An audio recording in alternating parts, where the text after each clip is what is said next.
place, and he had 12 brothers and sisters.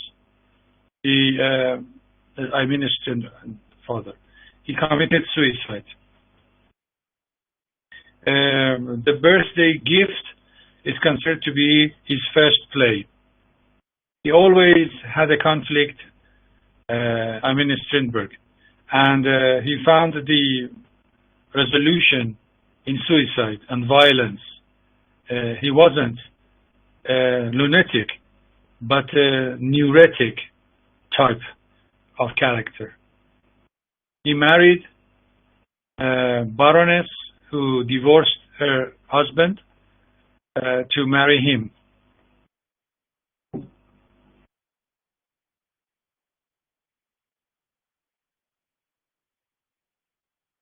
The constant subject matter that you can see in most of his works are war of the sex between men and women. And he, in his life, had an affair with an actress, and he had 2 children. And after 12 years, he went abroad. But again, in 1893, he had his second marriage, and again, in 1901, he had married an actress, Marionette. In 1908,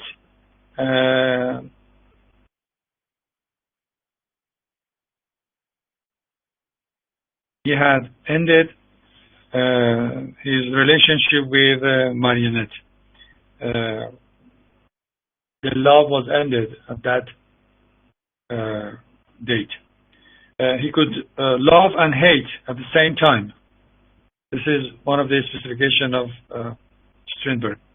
And his early work are extremely naturalistic in revolt against Swedish situation. We know that naturalism is a kind of a severe form of realism.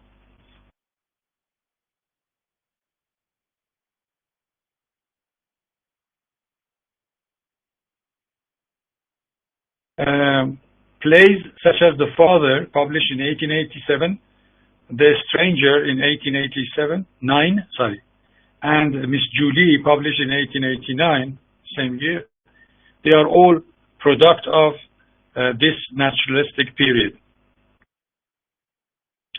Strindberg's second period productively began with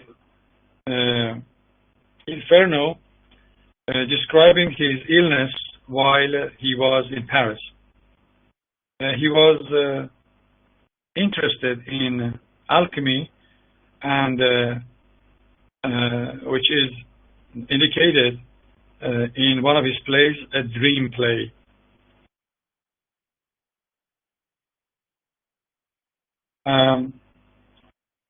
Now let's talk about the play itself.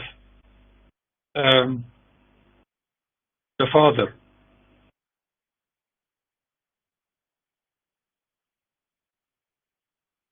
In this play,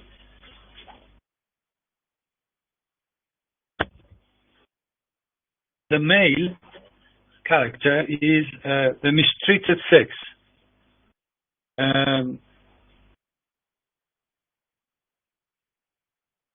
A calculated and scamming and scheming woman. Laura, the main character in this play, seems to be representing the blocked psyche of the female of her age. And Ibsen, if you remember, concentrated on the social, but Strindberg stresses the psychological problem of the people. This is the difference that exists between Ibsen and Strindberg. Ibsen concentrated on social problems, but Strindberg stresses the psychological problems.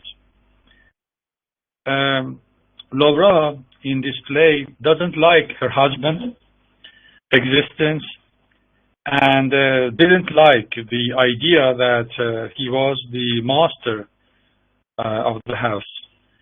In her own way, she's trying to overthrow the male domination, but does it in a very ugly way. Again, if you want to make a distinction between Ibsen and Strindberg, you can say that in Ibsen, women had something to do. Education, independence, works, such as Nora. Nora, the main character of Ibsen's play. They take risks. Women in Ibsen's works, they take risks for the chance of independence. But in Strindberg, Laura is not like that. She likes the money, but not independence. The women in his plays, they do not take risks. This is not natural in this way. Laura's femaleness goes under question by itself.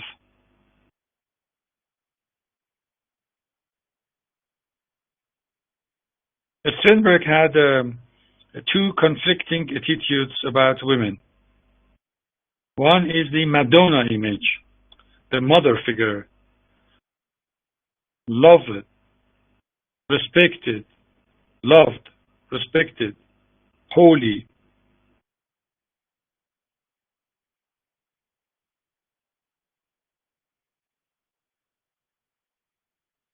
He couldn't have lived easily with this class, but he was attracted to the ones who were not so. So he worshipped the saints and fell in love with the devil. All his wives and lovers, I mean Strindberg's wives and lovers, were the second type. They were of the devil and demon. And this caused him some psychological dilemmas about women. In discussing Strindberg, we mostly refer to him as a man, for most of his characters arose his autobiography.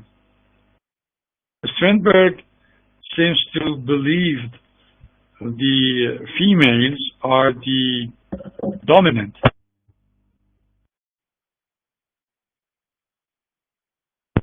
sex. She reduces her personality and dignity and duty to a creature that her only responsibility is bringing a child to this world.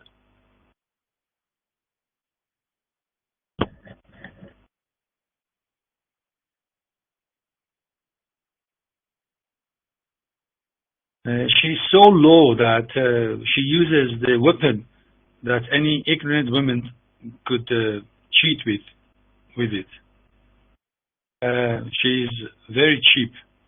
Laura has the nature on her side, and she's taking advantages of it as its best.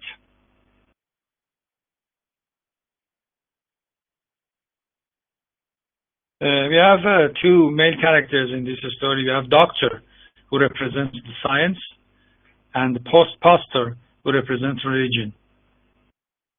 And they are both on Laura's side, both the science and religion. The captain is deprived from his hold of science, religion, and love for mother. In this case, the the nurse, a child, which refers to Bertha in the play. At the beginning, he had the child. The law is on his side.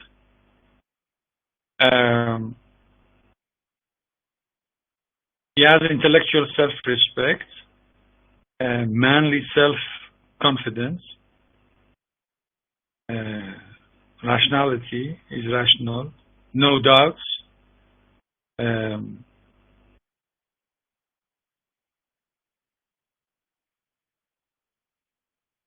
The nurse has motherly warmth, and they are all the representative of his values. But during the acts, gradually he loses all these under the misgivings of the power shells. Laura during a psychological war.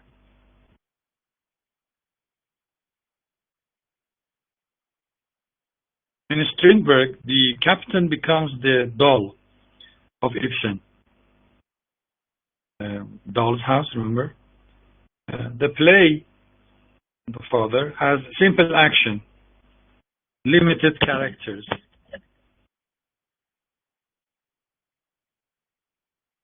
The situation of Bertha, the child, is only an excuse to begin the play and bring out the psychological conflict to reality. The captain is always trying to prove the manhood.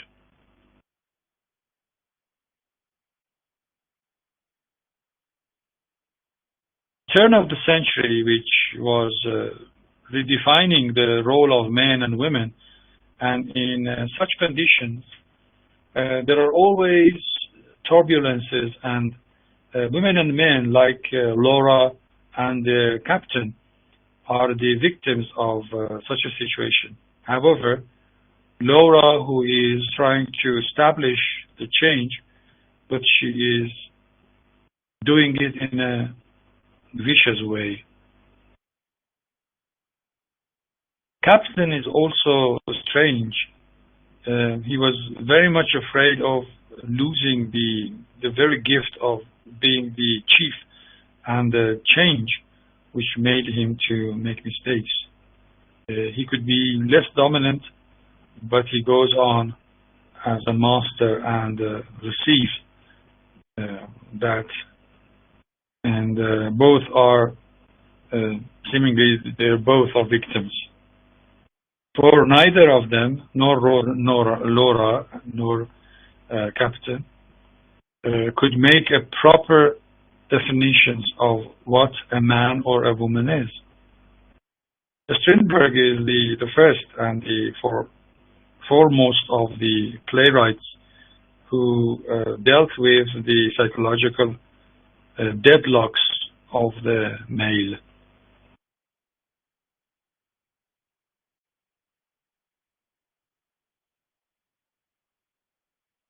Laura is powerful, and she's the fittest, according to Darwinian survival of the fittest. So those who are weaker, they have to demolish. Dying of one and rise of the other species is a highly Darwinian animal-like manner. She was psychologically upset with the marriage that he had with Captain. Although the women are getting victory, but it's the women who are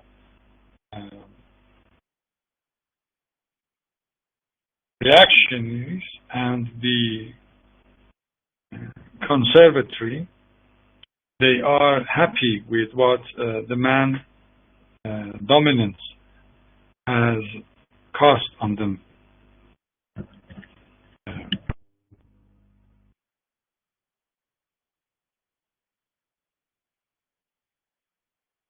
In Ibsen, if you remember, It's the women who are the progressive at the same time imprisoned.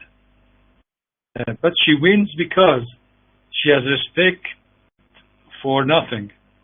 Grandmother is religious, doctor is scientific, but she has no respect and belief in rule, law, principle, and this perfectly adjusts Darwin's survival of fittest. For to be the fittest means the strongest one should not yield to any principle, just like Laura, in love, religion, etc. For all makes her weak. For what reason? Because all of these things, such as love, such as religion, they will make her weak, and she cannot survive. So, in this way, she cannot become the fittest.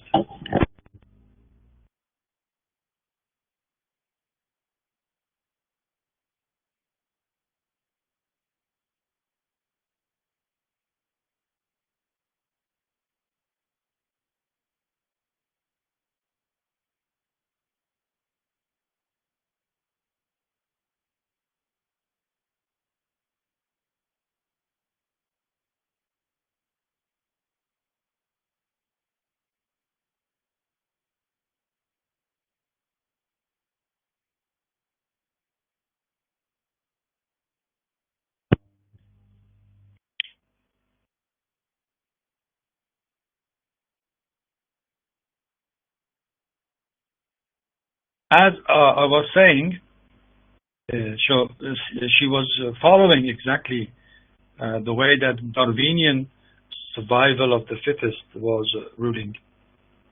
For to be the fittest means the strongest one should not yield to any principles, just like Laura. For example, in this story, in this play, we have Adam, who represents by Captain, Eve, which is Laura, and the serpent is the society, which actually pushed the Eve toward eating the forbidden fruit. Strindberg thus generally dislike the changes which prompted the women's position and also promoted their position. He approached to women and had an affair with them and thought the women are Madonna. Thus he felt in sin, so always lunged they were whores and felt all the time in guilt.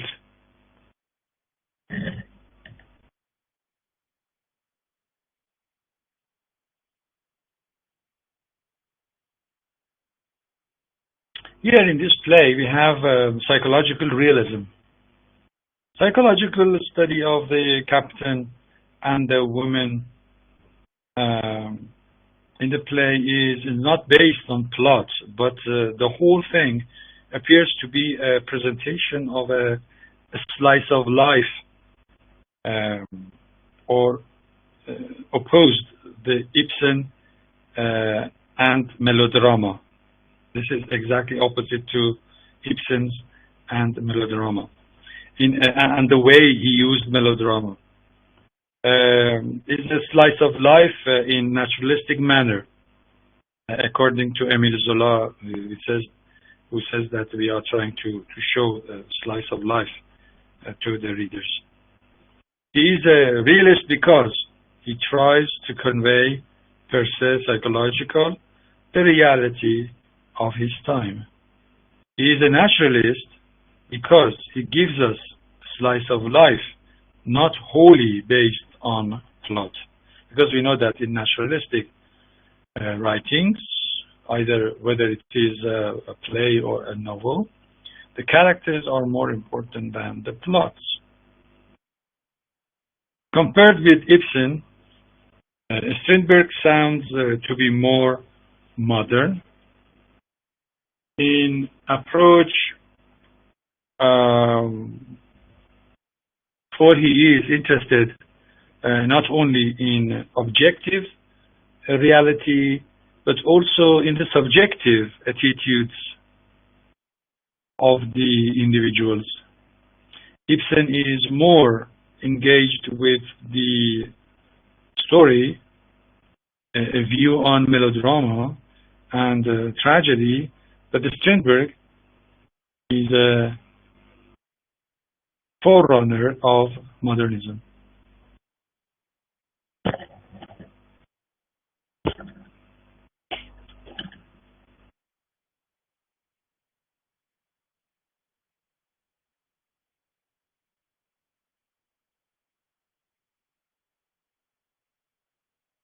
Strindberg's plays have affected and left a great impact and effect on the USA and European writers.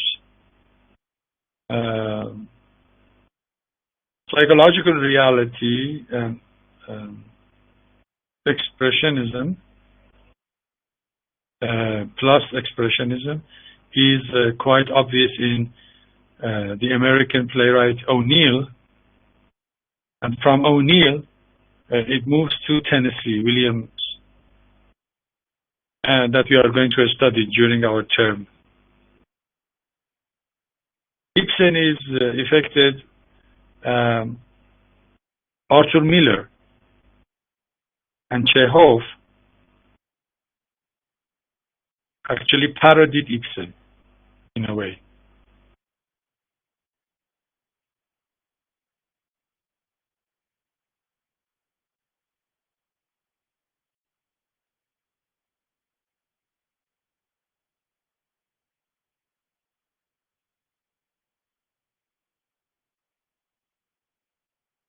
Okay.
So if I want to categorize what was going on in this play and say about the characters.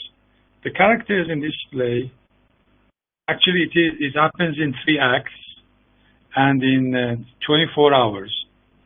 And the setting of the story takes place in Captain's house. The characters consist of the Captain, Laura, Bertha, Doctor, Pastor, the nurse, Nojd, a servant, and Batman. We can categorize Laura in this way. She's a calculated and scheming woman. Second, she's representing the blocked psyche of the female of her age. Third, she's trying to overthrow the male domination, but does it in an ugly way, as I've mentioned. Fourth, she has a nature on her side and takes advantage of it at its best. Fifth, she reduces her personality and dignity and beauty to a creature that her only personality is bringing a child to his world, as I have categorized before. Six, she is low and cheap and uses weapon any cheap woman can.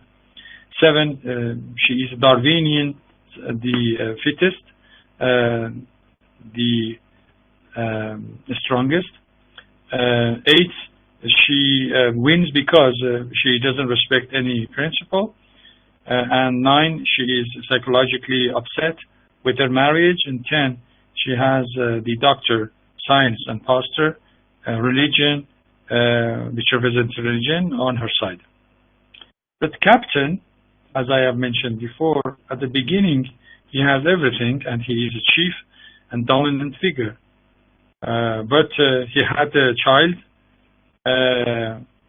second, the law on his side, intellectual self-respect, many self-confidence, manly self-confidence. Number 5, rationality. Number 6, he had no doubts. He was always sure. Number 7, motherly warmth by nursing. And number 8, all the values. Bertha is an excuse for the beginning of the play and bringing out the psychological conflicts of the play. So we know that the captain gradually loses all these under scheming of Laura's during the psychological war.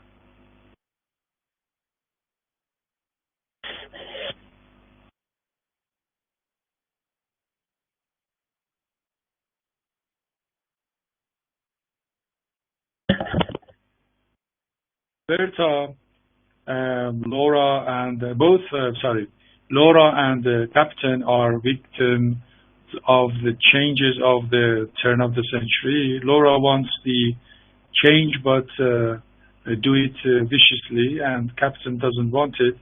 He doesn't want to lose his dominance and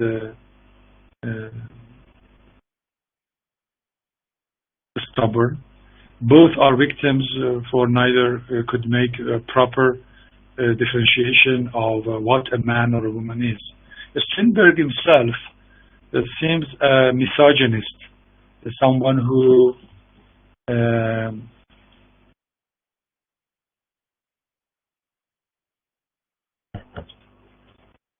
Rasha cannot hear me. This is something wrong with your line, because I think the other friends have my voice.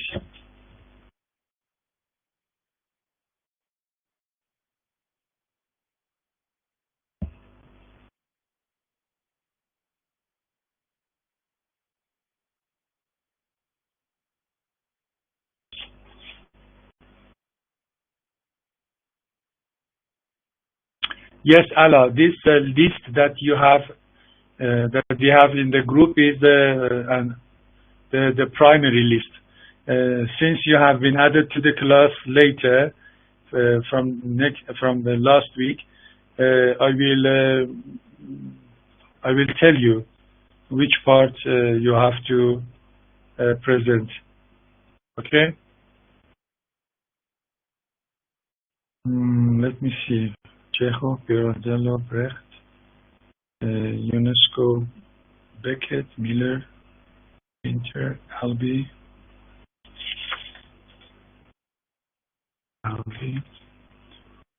Ibsen, Sartre, Stoppard, Shepard.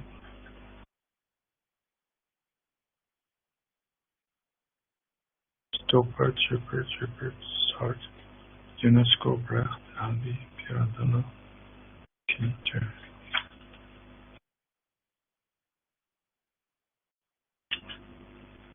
Okay, Abdulhamid Allah.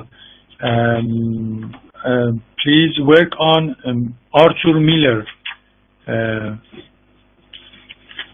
I write your name here, Arthur Miller.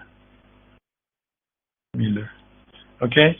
Your classmates are Mustafa Dawood and Resha. You can contact them and see how you are going to work together. Okay. The date that has been appointed for the presentation for them will be yours as well. Okay. Strindberg himself seems a misogynist, someone who is against women. In this period of his work, and he seems to be against the female dominance and generally dislikes the changes which promotes their positions.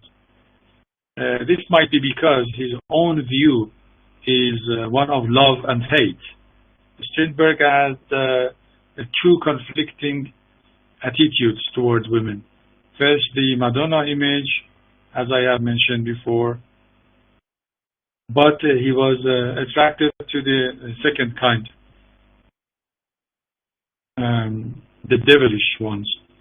This caused him psychological dilemmas, as we have mentioned. If you want to make a comparison between Ibsen and Strindberg, we can categorize it in five different aspects. One, Ibsen concentrated on social problems, with Strindberg on psychological. Second, Ibsen presented plays with a view on melodrama and tragedy, with a stress on plot, but Strindberg didn't use melodrama. Number three, Ibsen is more engaged with the objective reality, but Strindberg is also interested in the subjective attitude of the individuals. Fourth, Strindberg's play is not based on plot and appears to present a slice of life in a manner of the naturalism. Strindberg is a realist in that he conveys per se psychological the rejecting of his time, yet he is a naturalist for he presents a slice of life version. And last one, Ibsen's women had something to do and were interested in education and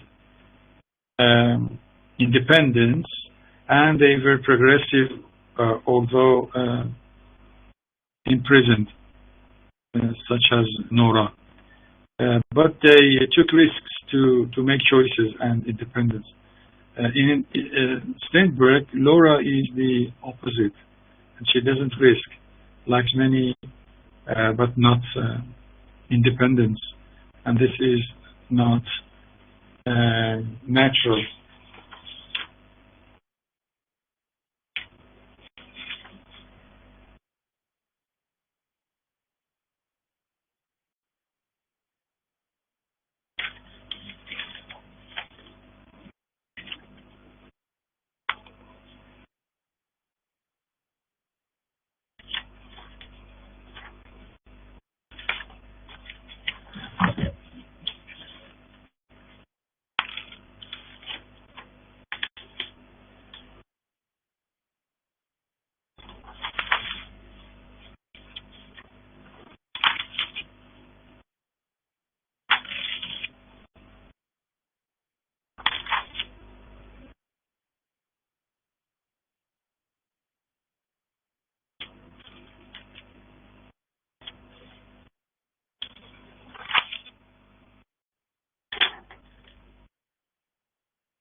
Well,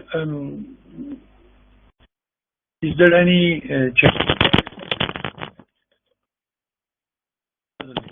is there any changes in the situation of the presenters for today?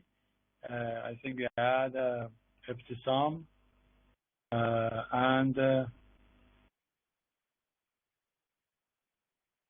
Samra. Can you try again and see if you can have uh, your microphones activated?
Okay, I'm going to try to upload your files and see if I can follow from what you have prepared here. Let me see if I can do this. Give me some time, please.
Well, this is as you know, this is the file which has been by Samra.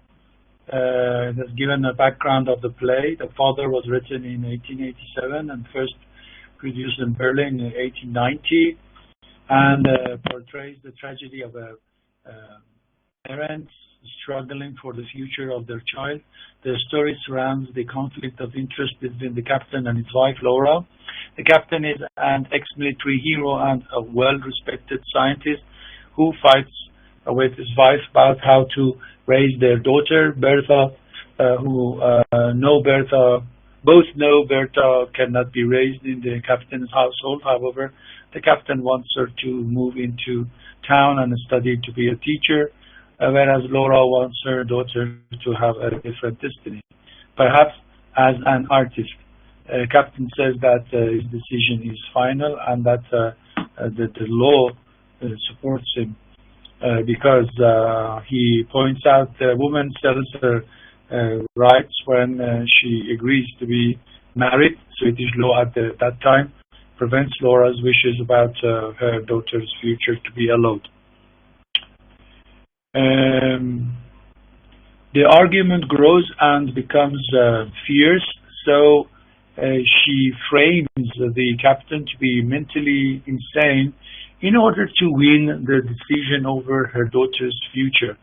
In order to make the captain go insane, she introduces the idea that for all he knows, Bertha may not even be his daughter, implying that she had been unfaithful. Laura also intercepts his mail and lies to the influential doctor in efforts to convince him of the captain's insanity. The captain starts to believe that Bertha is not his child, and eventually is locked in a room with bullets emptied from all guns, so the captain may not shoot himself.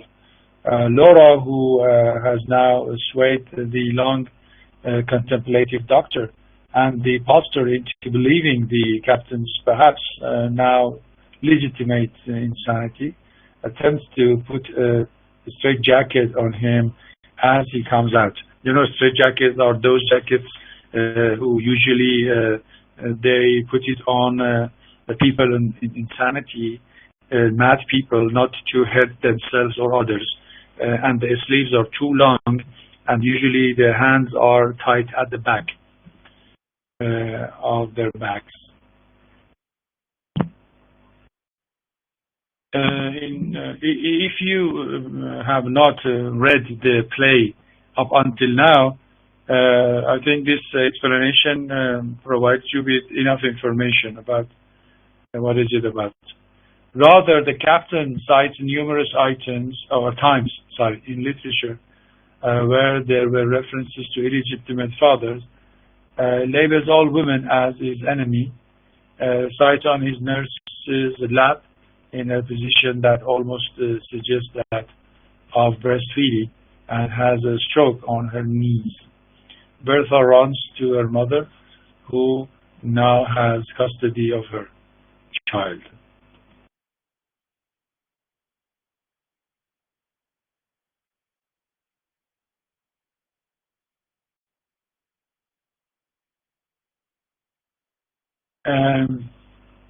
August Strindberg, born in January 22nd, 1849, died in May 14th, 1912, was a Swedish playwright, novelist, poet, essayist, and painter. A prolific writer. Prolific means someone who works a lot and produces lots of things. Who often drew directly on his personal experience. Strindberg wrote more than 60 plays and more than 30 works of fiction, autobiographies, histories, cultural analysis, and politics during his 4-decade career. A bold experimenter and iconoclastic throughout, he explored a wide range of dramatic methods and purposes, from naturalistic tragedy and history plays to his anticipations of the expressionist and surrealist dramatic techniques.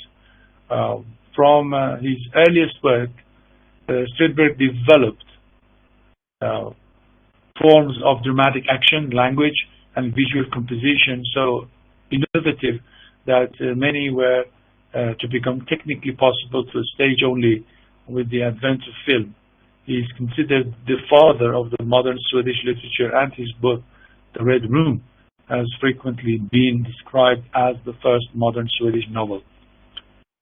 I think we had some references to all of these.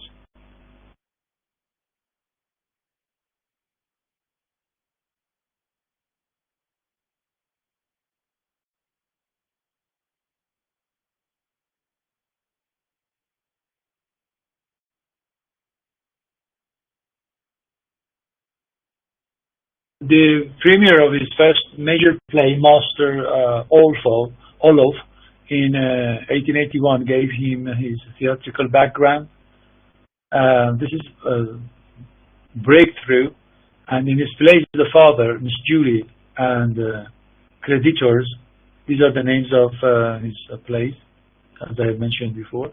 He created naturalistic dramas, in particular, the characterization in the well-known Miss Julie replaces plot as the predominant dramatic element, in contrast to melodrama and the well-made play, and the determining role of the heredity and the environment of the characters is emphasized.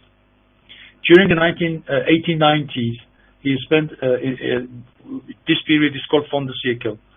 He spent significant time abroad engaged in scientific experiments and studies of the occult. However, a series of the psychotic attacks between 1894 and 1896 led to his hospitalization and return to Sweden, where he was able to recover. In 1898, he returned to playwriting with a play called To Damascus, a dream play of the spiritual pilgrimage. This is also a very nice play. Advisable to read it. This is yours. Oh, pardon me. Sorry, I made a mistake. Sorry. I have Samra's in line. I thought this is Samra. Sorry.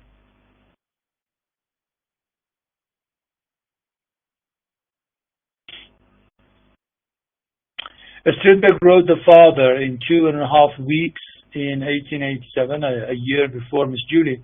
Both plays caused storms of protest from publishers, theaters, and public. Strindberg has been variously described as the first realist in modern drama and the founder of the expressionist theater, and he was both at different stages of his turbulent life. We know that when we say it has affected O'Neill, for example, in America, because he was also an expressionist naturalist. The play of Dream, published in 1902, with its radical attempts to dramatize the working of the subconscious by abolishing the theatrical dramatic time and space and dividing, merging, and multiplying its characters.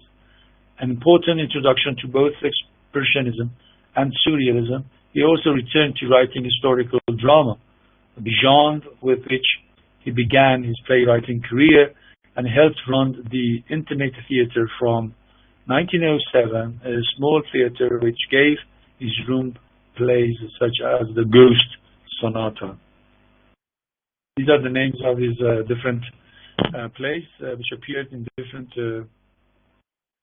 sections or phases of his writing.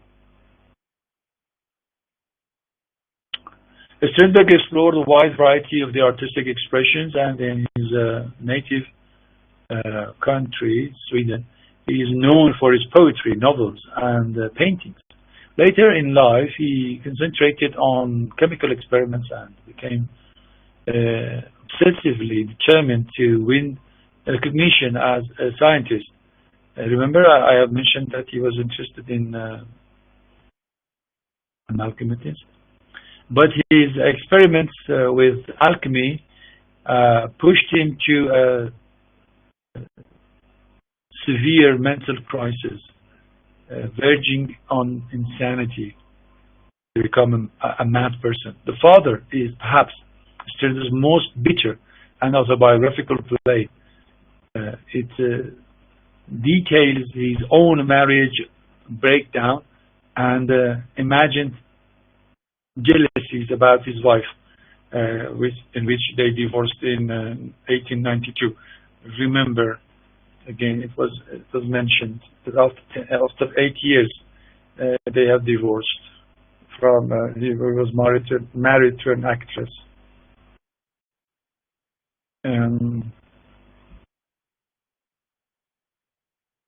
It takes a long time to upload it. In his essay on psychic murder, published in 1887, he referred to the psychological theories of Nancy Skoll, which advocated the use of the hypnosis. Strindberg developed the theory that sexual war was motivated not by physical desire, but by relentless human will. The winner was the one with the strongest mind and the most unscrupulous. Anyone who, like a hypnotist, could force the most affected psyche into submission. And his views of psychological power struggle can be seen in works such as Creditors, Their Strongest, and Untouchable. In 1889, he published an essay on modern drama and modern theater, in which he distanced himself from naturalism, arguing that it was a frivolous realism and devoid of imagination. His sympathy for Nietzsche's philosophy and atheism, his journal was also waning. He entered the period of the health crisis, during which he was suffering from psychological and religious disorders that influenced his later works.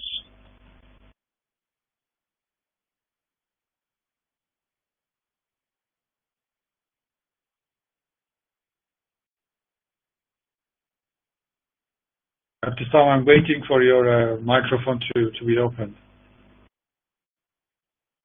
I don't know. Strindberg was known to be indifferent to hostile to religion and especially priests, but he underwent some kind of conversion to personal faith.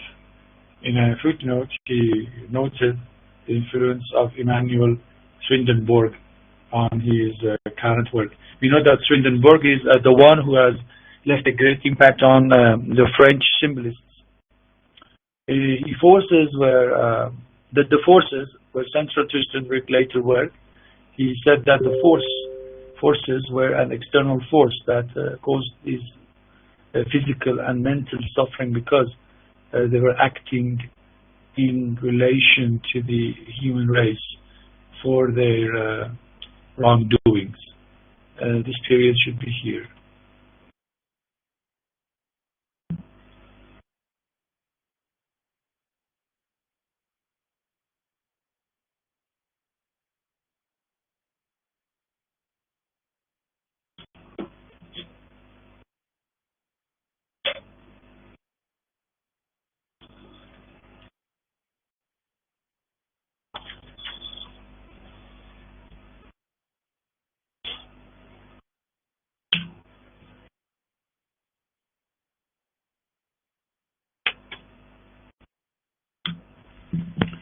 For the rest of his life, Strindberg believed that the relationship between the real and the transcendent world was described by a series of the correspondences, and that daily events were in fact messages from above, that only the enlightened could have meaning.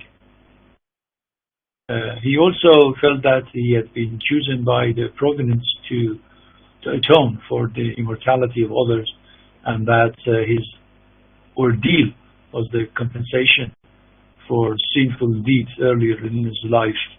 Remember, we always say that he felt kind of sinful. Strindberg later ended his association with naturalism and began using works enlightened by allegory. He is considered one of the pioneers of the modern European stage in expressionism. The Dance of Death, the Play of Dreams, and the Ghost Sonata are famous plays from this period. His most famous plays and the productions of Master Olaf, Miss Julie, and the Father.